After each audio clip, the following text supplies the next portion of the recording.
Republican पक्षाला एक 2 महामंडळ मिळावेत अशा पद्धतीची आमची अपेक्षा आहे. तसं पत्र आम्ही दिलेलं आहे.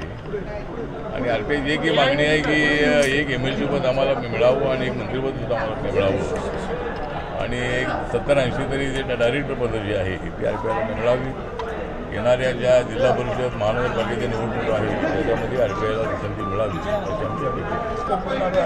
आपले अजितदादा पवार जे आहेत, अजितदादा पवार त्यांच्या पक्षाचे अध्यक्ष आहेत, त्या संबंधातला आपले त्यांचे नेते आहेत आणि आपले सुनील तटकरे त्यांचे अध्यक्ष आहेत, त्या संबंधात निर्णय घेतले. त्यांनी जी भूमिका मांडलेली आहे की महाराष्ट्राचं विकारी आहे ही त्यांची भूमिका योग्य नाही.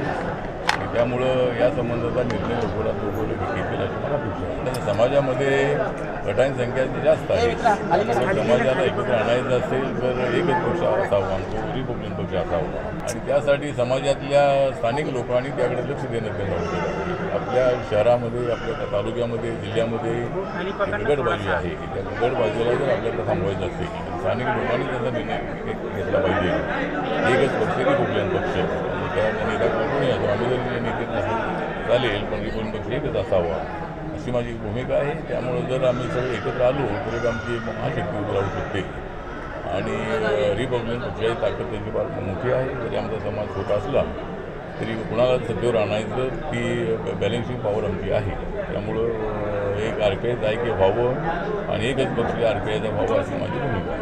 मला असं वाटतं की आनंदराज आंबेडकर जे अगोदर आमच्यावर टीका टिप्पणी करत होते ते सुद्धा आमच्या महायुतीच्या बाजूला आलेले आहे आणि एकनाथ शिंदे यांनी हा प्रयोग केलेला आहे. पण तो एकनाथ शिंदेचा प्रयोग काय महाशक्ती शिवशक्ती जनशक्तीचा प्रयोग त्याचा नाही आहे.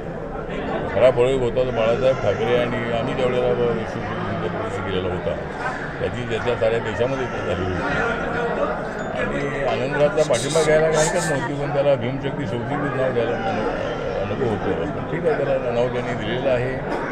पण माननीय एकनाथ शिंदे यांना माहिती आहे की बाळासाहेब ठाकरे साहेब असताना शिवशक्ती हिंसेचा प्रकार झालेला होता. तरी आनंदाची गोष्ट आहे की आनंदराज आंबेडकर यांना आणण्यामध्ये एकनाथ शिंदे यांना यश मिळालेलं आहे आणि त्यांना आपल्यासोबत महायुतीमध्ये आणलेलं आहे. त्याबद्दल एकनाथ शिंदे यांचा आभार. लेटेस्ट अपडेट्स और ताजा तरीन खबरों के लिए TV1 इंडिया लाइव को सब्सक्राइब कीजिए और नोटिफिकेशन पाने के लिए बेल आइकॉन को दबाना मत भूलिए।